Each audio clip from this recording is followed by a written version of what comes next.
UGC की नई guideline को लेकर सवर्णों का गुस्सा फूट पड़ा है। भारतीय जनता पार्टी के अंदर भी घमासान मचा हुआ है। बीजेपी के अंदर सिर्फ विरोध के स्वर ही बुलंद नहीं हो रहे हैं, बल्कि इस्तीफे के दौर की शुरुआत भी हो चुकी है। सियासी गलियारों के अलावा प्रशासनिक हलकों में भी इस्तीफे की शुरुआत हो चुकी है। मजिस्ट्रेट अलंकार अग्निहोत्री ने इस्तीफा दिया तो बवाल और ज्यादा बढ़ गया है।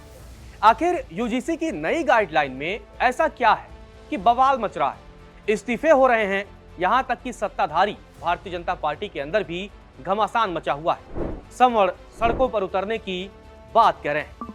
आखिर यूजीसी की नई गाइडलाइन में ऐसा कौन सा प्रावधान कर दिया गया है जिसके बाद से इस बिल को लेकर सियासत गरमा रही है, लोगों में उबाल है। एक वर्ग का तर्क है कि ये एससी, एसटी, ओबीसी के हितों की रक्षा करने के लिए है, तो दूसरे वर्ग का यह तर्क है कि इस बिल के जरिए सवर्णों को अपराधी बना दिया जाएगा। इस बिल के जरिए उन्हें पहले से ही अपराधी मान लिया गया है। तो चलिए आपको बिल की वो खास बातें बताता हूं।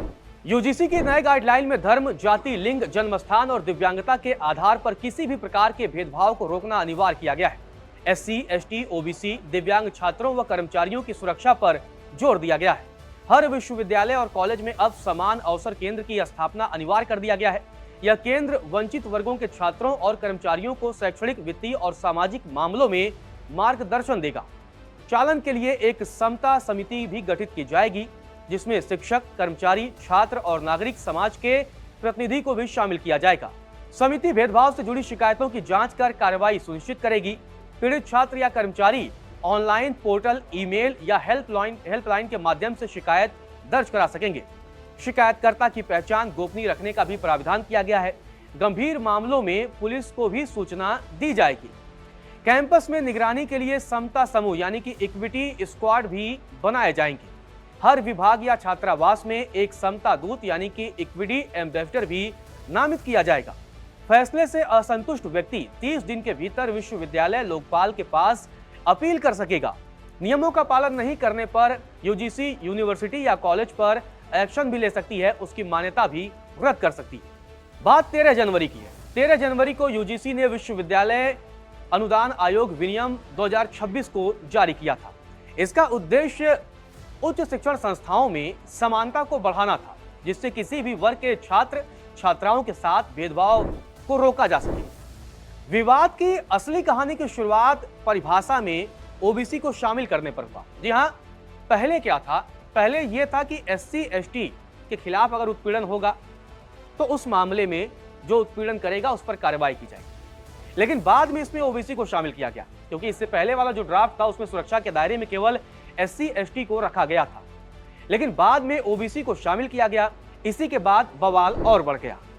इस मसले पर विरोध करने वालों का तर्क यह है, क्या ओबीसी वर्ग के छात्र एससी या एसटी का उत्पीड़न नहीं करते हैं? उन्हें तो बचा दिया गया एक तरीके से। और क्योंकि इसमें ओबीसी, एससी और एसटी सबको शामिल कर लिया गया, तो सिर्फ बचते हैं सवर्ण कैटेगरी के छात्र यानी जनरल। तो आप उन्हें पहले से ही अपराधी आपने मान लिया। ये दावा है, ये तर्क है उन लोगों का जो इस नए बिल को लेकर लगातार प्रदर्शन कर रहे हैं। उनका यह भी तर्क है, क्या ओबीसी वर्ग के छात्र एससी या एसटी छात्रों पर जातिगत टिप्पणी नहीं करते हैं? क्या उनका उत्पीड़न नहीं करते हैं? तर्क यह भी है।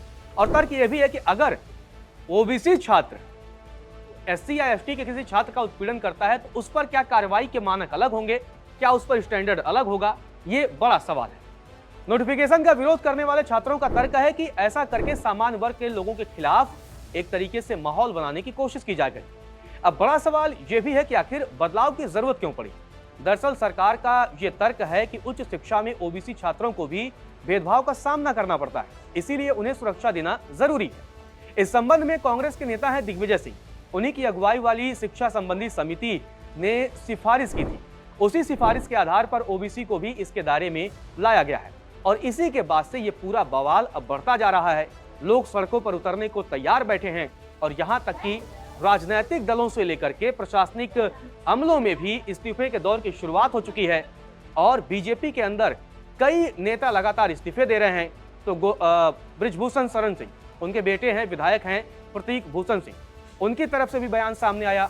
उन्होंने भी इसे एक तरीके से सवर्णों के खिलाफ बताया और कहा कि सरकार को इस पूरे मामले पर फिर से सोचने की जरूरत है।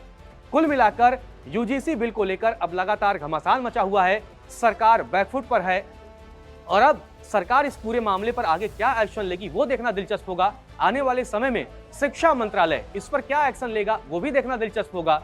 इन सारी बातों पर आगे क्या अपडेट आएगा वो हम आप तक पहुंचाते रहेंगे।